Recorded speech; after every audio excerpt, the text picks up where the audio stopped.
हमारे साथ जो सलूक किया जा रहा है हम उसके मुस्तहिक नहीं। न्यूजीलैंड में इतनी फौज नहीं जितनी हमने उनको सिक्योरिटी दी। जिस ईमेल की बात हो रही थी वो तो बाद में आई। हम किसी से कुछ जानने की जरूरत नहीं। 5i उस वक्त कहां थी जब न्यूजीलैंड प्रैक्टिस कर रही थी। वजीर दाखिला शेख रशीद ने न्यूजीलैंड की टीम के सिक्योरिटी का बहाना बनाकर वापस जाने पर सवालात उठा दिए। अफगानिस्तान से मुतालिक वजीर दाखिला ने कहा, पाकिस्तान खित्ते में अमन का किरदार अदा कर रहा है। इमरान खान की अव्वलीन तरजीह है अफगानिस्तान में इंसानी जानों का मसला ना हो। हमने कोई महाजिर कैंप नहीं बनाया। भारत अफगानिस्तान के मामले के बाद सारा मलबा पाकिस्तान पर डालना चाहता है। अफगानिस्तान में उसकी सुबकी हुई, वो नहीं चाहता कि पाकिस्तान तरक्की करे।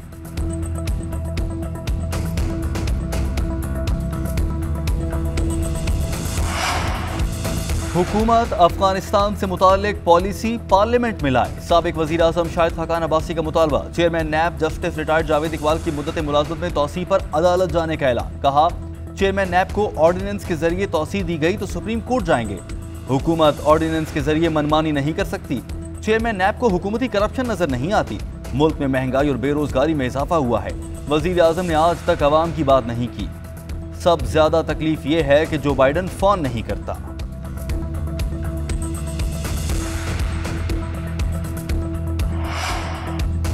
दरबारीपन से वज़ीर आज़म बनने वाले अपने हलके से हारे हैं। बैरूनी ताकतों के पांव पड़ने वाले नाअहल मुल्क की बदनामी का बाइस बन रहे। आज जी हजूरी करने वाला नहीं, एब्सोल्युटली नॉट कहने वाला गैरतमंद वज़ीर आज़म है। मुआविन ख़ुसूसी शहबाज गिल के शाहिद खाकान अब्बासी पर लफ्ज़ी वार। कहा, ऐसा मुमकिन नहीं कि करप्शन का जिक्र हो और वहाँ शरीफ खानदान का नाम ना आए।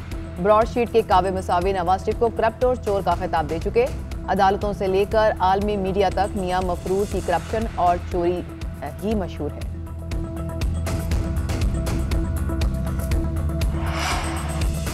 सदर मुमलिकत डॉक्टर आरिफ अलवी का इलेक्ट्रॉनिक वोटिंग मशीन के हक में ट्वीट। फिलिपाइन में इलेक्ट्रॉनिक वोटिंग मशीन के इलेक्शन में इस्तेमाल की तारीख से मुतालिक डेटा अहमियत का हामिल है।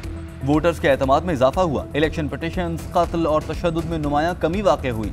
पाकिस्तान में भी ऐसी तब्दीली देखकर बहुत खुशी होगी। हमारे यहाँ वोटिंग मशीन के साथ कागज का बैलेट पेपर भी मौजूद है और हमारा निज़ाम भी उससे ज्यादा बेहतर है। फवाद चौधरी ने कहा कि क्या इलेक्शन कमीशन ने ईवीएम से मुतालिक फिलिपाइन का डेटा जानबूझकर निकाला? ईवीएम डेटा से मुतालिक रिपोर्ट की इंक्वायरी होनी चाहिए।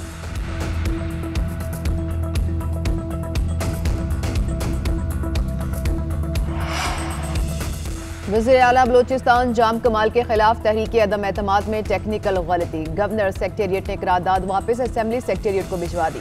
अपोजिशन रहनुमा नसीर शाहबानी कहते हैं, तहरीक अदम एतमाद वापस होने पर दीगर अपोजिशन जमातों से मुशावरत करेंगे। टेक्निकल गलतियां दूर करने के बाद दोबारा जमा कराने पर भी मुशावरत की जाएगी।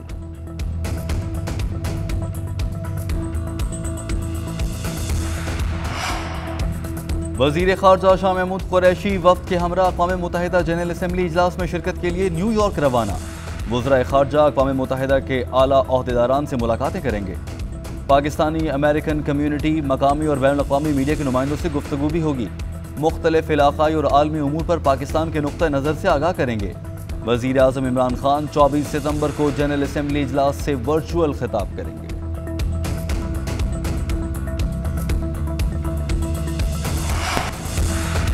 अमरीकी सहाफ़ी इमरान खान और पाकिस्तानी अवाम के शुक्रगुजार। अमरीकी सहाफ़ी ने ट्विटर पर अफगानिस्तान से इनखला में वज़ीर आज़म की मदद की कहानी बयान कर दी। लिखा, दुनिया के कई रहनुमाओं से रब्ता किया लेकिन कोई करीब नहीं आया, लेकिन वज़ीर आज़म इमरान खान से मदद का कहा तो वो फौरी तौर पर अस्करी और सिविल वसाइल और अज़्म के साथ सामने आए। अमरीकी सहाफ़ी ने कहा कि पाकिस्तान और वज़ीर आज़म की तरफ से की जाने वाली मदद का शुक्रिया अल्फाज में अदा नहीं किया जा सकता।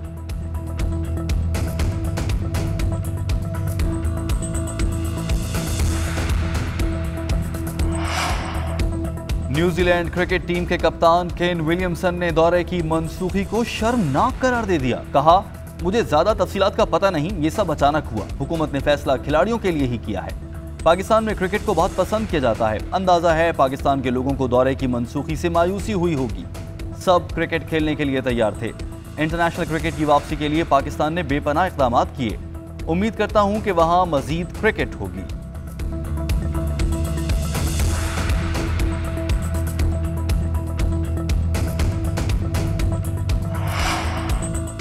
पाकिस्तान से मनसूख मैचेस खेलने पर सोचेंगे। पीसीबी के माली नुकसान से मुतालिक भी सोचा जाएगा।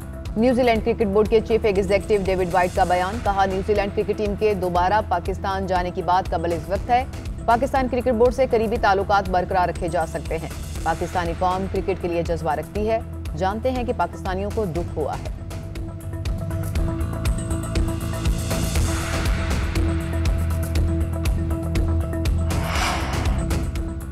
सेनेटर रजा रबानी का न्यूजीलैंड टीम की वापसी का मामला कायमा कमेटी में उठाने का फैसला, कहा मुतालिका हुकाम से न्यूजीलैंड क्रिकेट बोर्ड के खदशात से मुतालिक ब्रीफिंग लेंगे। सिक्योरिटी थ्रेट से मुतालिक न्यूजीलैंड के क्या खदशात दुरुस्त थे, अगर ऐसा नहीं तो बताया जाए अब पाकिस्तान क्या करने जा रहा है।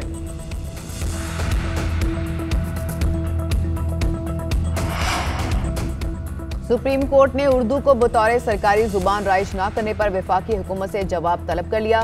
पंजाबी जुबान को राइज न करने पर पंजाब हुकूमत से भी जवाब तलब। जस्टिस उमर अता बंदयाल ने रिमार्क किए कि सुप्रीम कोर्ट ने 2015 में उर्दू को सरकारी जुबान के तौर पर राइज करने का हुक्म दिया। वफाकी हुकूमत उर्दू को सरकारी जुबान के तौर पर नाफिज करने में नाकाम रही। आइन के आर्टिकल 251 में कौमी जुबान के साथ इलाकाई जुबान का जिक्र भी है।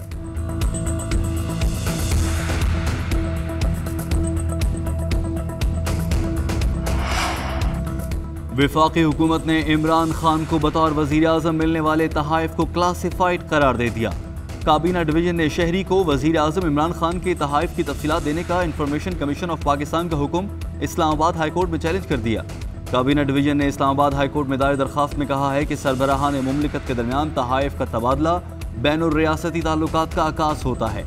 ऐसे तहाइफ की तफसील के अजरा से मीडिया हाइप और गैर ज़रूरी खबरें फैलेंगी। इस्लामाबाद हाईकोर्ट ने पाकिस्तान इंफॉर्मेशन कमीशन और शहरी अबरार खालिद को नोटिस जारी करते हुए जवाब तलब कर दिया।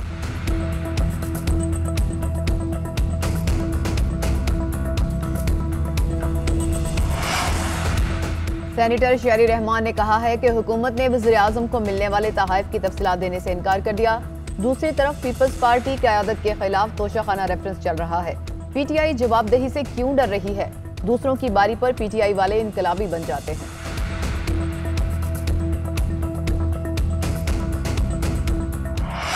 पाकिस्तान में कोरोना की चौथी लहर का जोर टूटने लगा। मुस्बत केसेस में कमी। एनसीओसी के मुताबिक गुज़श्ता 24 घंटों के दौरान मुस्बत केसेस की शरह 4.22% रही। पंजाब में कोरोना के फैलाव की शरह 5.4% रिकॉर्ड।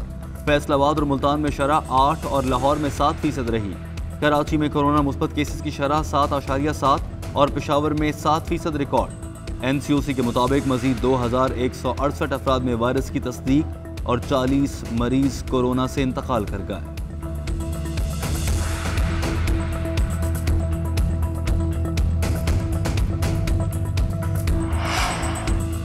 पंजाब में कोरोना के बाद डेंगू भी सर उठाने लगा। सूबे में गुज़श्ता 24 घंटों के दौरान डेंगू के 9 मरीज रिपोर्ट। रवां साल डेंगू के कुल 588 अफराद में तस्दीक हुई और पंजाब के अस्पतालों में डेंगू के 35 मरीज जेर इलाज।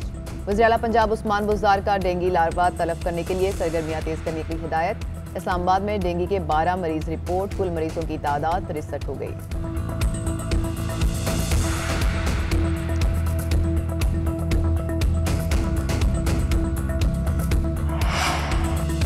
अदाकार उमर शरीफ के इलाज के लिए बैरून मुल्क रवानगी पर सिंध का विफाक को खत। महकमा खजाना सिंध के खत में कहा गया है कि एयर एम्बुलेंस को अदायगी करनी है।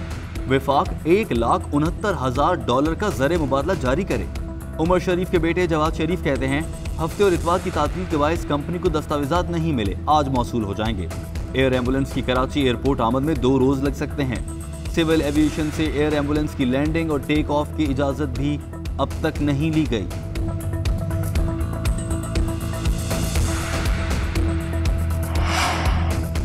लाहौर के इलाके मिल्लत पाक के होटल में खातून से 7 दिन तक मुबैना इज्तमाई ज्यादती।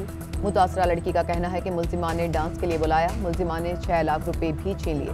3 नामजद मुल्जिमान के खिलाफ मुकदमा दर्ज, एक को गिरफ्तार कर लिया।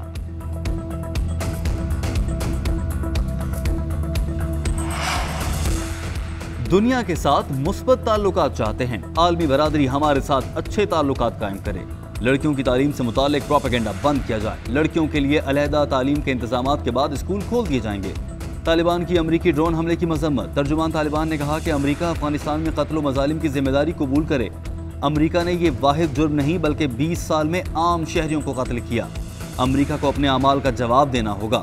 उधर दाइश ने अफगानिस्तान के शहर जलालाबाद में धमाकों की जिम्मेदारी कबूल कर ली। नंगरहार में हालिया हमलों में 9 तालिबान जाँ बहक हुए थे।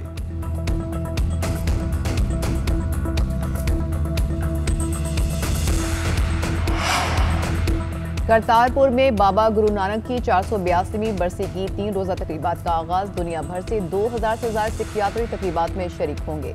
सिख यात्रियों के लिए रिहाइश, लंगर और सिक्योरिटी के इंतजाम मुकम्मल। सिख यात्रियों के नगर कीर्तन के लिए खुसूसी गाड़ी भी तैयार।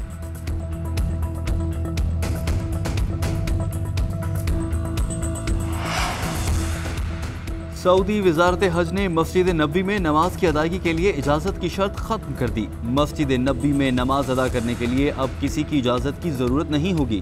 ताहम रियाजुल जन्ना में नमाज की अदायगी और रोज़ा रसूल सल्लल्लाहु अलैहि वसल्लम पर हाज़िरी के लिए इजाज़त लेना होगी।